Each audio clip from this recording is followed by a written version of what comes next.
channel. I'm running a Stage 1 Jersey Bear Performance Supercharger kit. That comes with the C3881 Roadtrek Supercharger. So this thing's actually been boosted for over 2 years now. I just figured it's a good time to give you guys an update. You know, a lot of people ask, what's it like? Especially with this thing being 5-speed auto. A lot of people ask about the trans, a lot of people ask about the motor itself. There's just a lot of questions about this car handling boost. NA, it's making 270 something horsepower at the crank. It's making like 250 wheels. So when you come close to doubling that, or actually double it, obviously you're putting a lot more stress on parts that weren't made for that.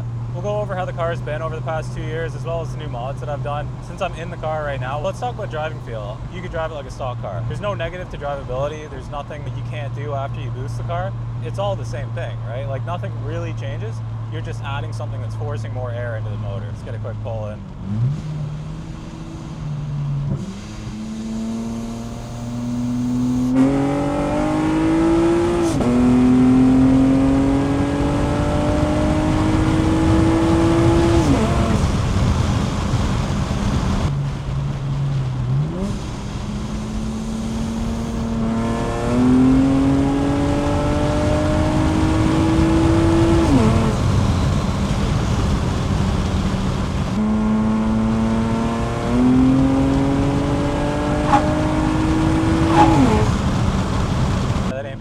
Stage 1 5-speed auto, slowest supercharged TL you get, ton of fun.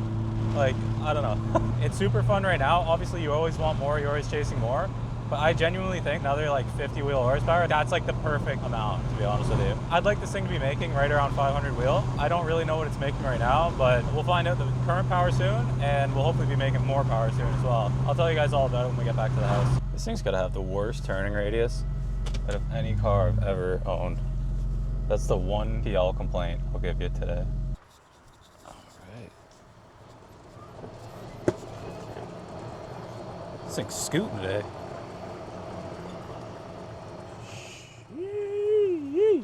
Let's go over like a quick history of what was done to this thing at the time when I boosted it. Pretty much it was just a full exhaust car. I had coilovers, wheels, stuff like that. More aesthetic things. It was pretty stock at the time of it being boosted. Pretty much just a bolt-on car, untuned. The Jersey Bear kit pretty much comes with everything you need. It comes with injectors, it comes with fuel pump. I'll link the video right here when I boosted the car, just so you guys can go back and check and see for reference kind of what was done to it. Let's talk about everybody's kind of main concern, that being reliability. The car's been dead reliable. I haven't had any issues with it. The one time I had issues was actually because of the coil packs in here. So the car just started misfiring like crazy. I couldn't figure out for the life of me what was going on. And then I checked the coil packs and there was like probably 6 different brands of coil packs in it. So obviously that has nothing to do with the actual kit itself. That's more so my fault for not checking. There's not really much to talk about in terms of reliability because there hasn't been any issues with it. Heat management is not an issue per se, but an intercooler upgrade might be in the plans just for those summer months where it gets really hot. Wouldn't be a bad thing to keep the IATs down a bit. Coolant temp stays perfectly fine. IATs aren't even that bad realistically. It's super solid. Like the maintenance is pretty regular. The Roadtrek has a self-contained oiling unit, so it just needs to be changed every once in a while. There's nothing as a result of the supercharger kit that's going to cause you to have any crazy maintenance that you have to do or anything like that. The most you're going to have to do is just clean the air filter, which you should be doing anyway, and change the Roadtrek's oil, which you'll probably be doing an oil change anyways, so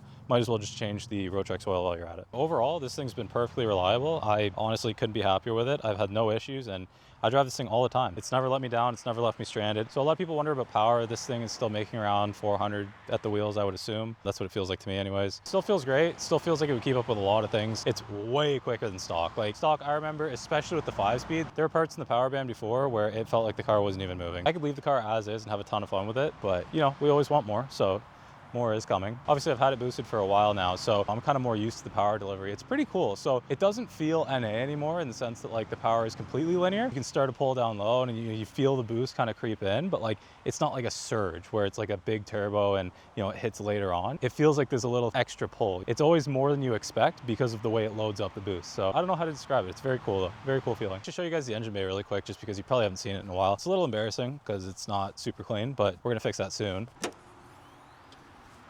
Yeah, that's it. If I put that plastic engine bay cover back on, other than the blow-off valve sticking up, you really wouldn't know. Please don't mind the valve covers and the intake manifold.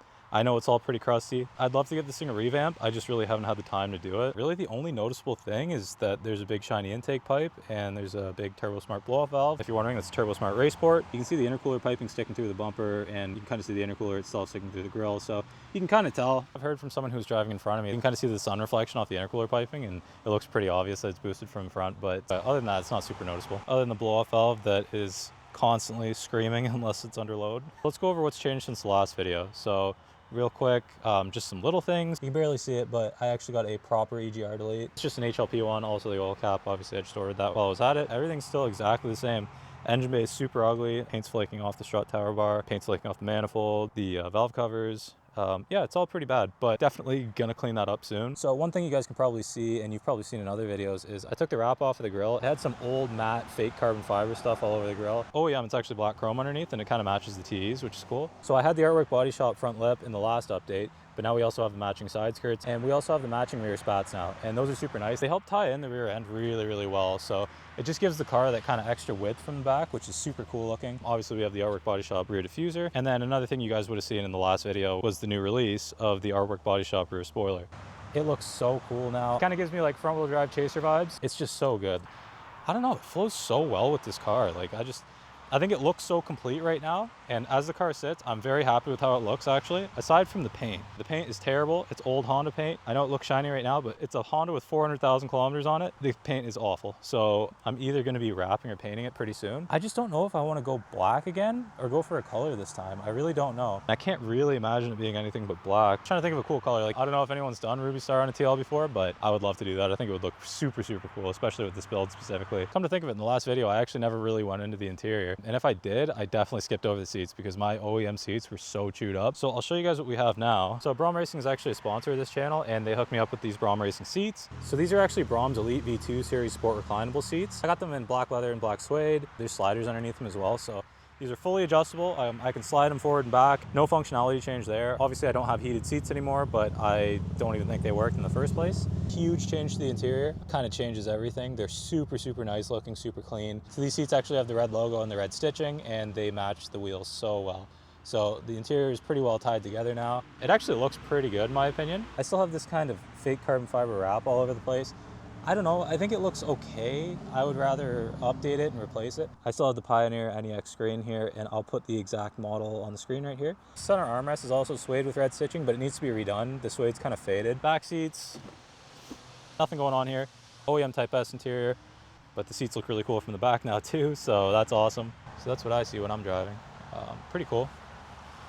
I like it. So I think that pretty much covers the new stuff that you guys haven't seen yet. Let's talk about what's next for the car. I actually have a smaller pulley for the road trucks ready to go, but my injector duty cycle is at like 97% at peak boost, so can't really go anywhere from there with these injectors. I think these are OEM GTR injectors, if I'm not mistaken. They're Bosch 550s. I was thinking about going for 800cc, and then I can swap the smaller pulley on and make some more power. But I don't really know how much I'm allowed to say, but we are doing something very special with the intake manifold. There's a very special intake manifold that's been created for this platform. I'm super excited for the opportunity to be able to rock one of them. They do make great power, but they also look really good. So this thing should be making a decent bit more power pretty soon. Like I said, I'm already super happy with this thing, but you can always have more power, so you know, I'm not gonna say no. I'll be retuning this car this time on the dyno, so we'll get numbers this time. Can't wait to give you guys more details. I just don't know what I'm allowed to say right now. I'm super excited. This build's already further along than I ever imagined it would be, to be honest with you. This was just supposed to be a daily driver of mine. It was never supposed to be anything crazy or anything super special, but I just kind of fell in love with the platform. If you guys are ever wondering and you saw that video of me hitting the bricks over there,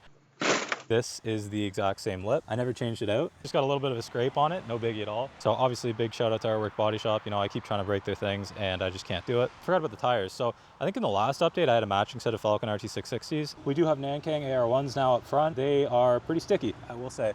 They hook super well. It hooks pretty much every time in like second gear now, which is pretty awesome. So obviously I gotta get new rear tires as well. I am potentially looking into the possibility of switching to Nankang CRS, since that's what I run on the C63. And the fact that I can sometimes get the C63 to hook in second with the amount of torque that car makes at pretty much any RPM is pretty wild. So I'm thinking about switching to the CRS. Also the fact that the Aero ones are 100 tread wear and the CRS are 200 tread wear. So then I won't be so worried about driving it really far. I don't want to burn through a full set of tires driving somewhere. This isn't a track car. It might see the track a couple times, but there's really no point in having our compounds on something like this. Definitely quite a few thousand miles each year. I do try and daily drive this car. I don't commute to work or anything, but I do drive to the gym every day. I do go places every day. I just like it and I think it's really cool, so I try and drive it a lot. Someone asked me if I would have done anything differently when I boosted the TL. I kind of wish that I swapped the trans a bit before, but that's kind of a me issue because I rely on this car now for content, so I don't want it to be down for a long time. If I didn't care if it was down for a few weeks, I would swap the car whenever. I need to do it over the winter and I just haven't had time so far. Other than that, I have no regrets boosting this thing. All the parts that I used, I still would recommend them. All the RV sick stuff, the innovative mounts. I still think all those parts are awesome, so no complaints there. I'm sure I've said it a million times in video before, but I'd obviously highly recommend the Guernsey Bear Supercharger kits. I've had zero issues, like I've been saying, and the actual owner of Guernsey Bear, Andy, is so helpful. It's always handy to have someone who actually knows about the product rather than someone who's just a salesman. If you're worried about support after you boost the car, don't worry about that at all. This car was tuned by Derek at IMW Tuned, and I would also highly recommend his tuning services. That's who Andy recommends, and this car has been rock solid. He'll be doing the retune on this car, so definitely recommend his tuning. Start this thing up. I gotta move it back.